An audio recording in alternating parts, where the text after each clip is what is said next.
2025 December 25ஆம் தேதியான இன்று உலகம் அழியப் போவதாக கூறி அதிர்ச்சி கொடுத்துள்ளார் எபோ நோவா என்ற நபர். இந்த தகவல்தான் அந்நாட்டு மக்களை பீதியில் உறைய வைத்துள்ளது. கடந்த 2012ஆம் ஆண்டு உலகம் அழியும் என சொல்லப்பட்ட கதையை தொடர்ந்து உலகில் உள்ள பல்வேறு தீர்க்கதரிசிகள் பலரும் ஒவ்வொரு முறையும் உலகம் அழியப் போகிறது என்ற கதையை கட்டவிழ்த்துவிட்டு வருகின்றனர். அதேபோல கானா நாட்டை சேர்ந்த எபோ நோவா என்ற நபர் கிறிஸ்துமஸ் கொண்டாடப்படும் நாளான இன்று உலகம் அழியும் என கூறி அதிர்ச்சி கிளப்பினார். கிழிந்த சாக்கு பைகளை உடையாக அணிந்திருக்கும் இந்த நபர் தன்னைத்தானே தீர்க்கதரிசி என்று அறிவித்துக் கொண்டுள்ளார். இவர் சொன்ன சில விஷயங்கள் அப்படியே நடந்துள்ளதாக கூறப்படும் நிலையில் அவரை பின்தொடர்பவர்களின் எண்ணிக்கை அதிகரித்துள்ளது.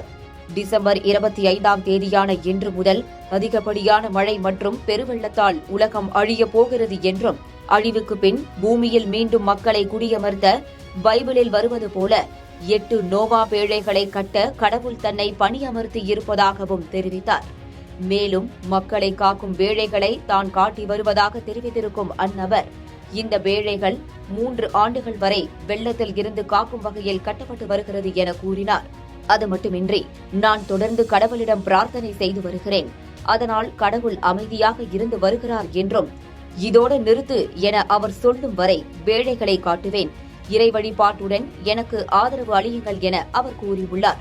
இந்த நிலையில்தான் அவருக்கு வேளைகளை கட்ட பலரும் அவருக்கு பணம் அனுப்பி வருகின்றனர் என கூறப்படுகிறது. உலகம் அழிவதில் இருந்து தப்பிக்க தீர்க்கதரிசி நோவா கட்டி வரும் 8 வேளைகளில் தங்களுடைய இடத்தை பிடிக்க மக்கள் அனைவரும் அவர் இருப்பிடத்தை தேடி வருவது போல சமூக வலைதளங்களில் வீடியோ வைரலாகி வருகிறது. இந்த நிலையில் எபோ நோவா அந்தர்பல்டி அடித்துள்ளார்.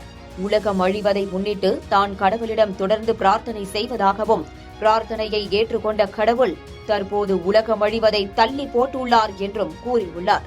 குறிப்பாக மழை மற்றும் வெள்ளம் ஆகியவற்றை தள்ளி போடப்பட்டுள்ளதாகவும் அவர் மக்களிடம் கூறியதாக தகவல் வெளியாகியுள்ளது.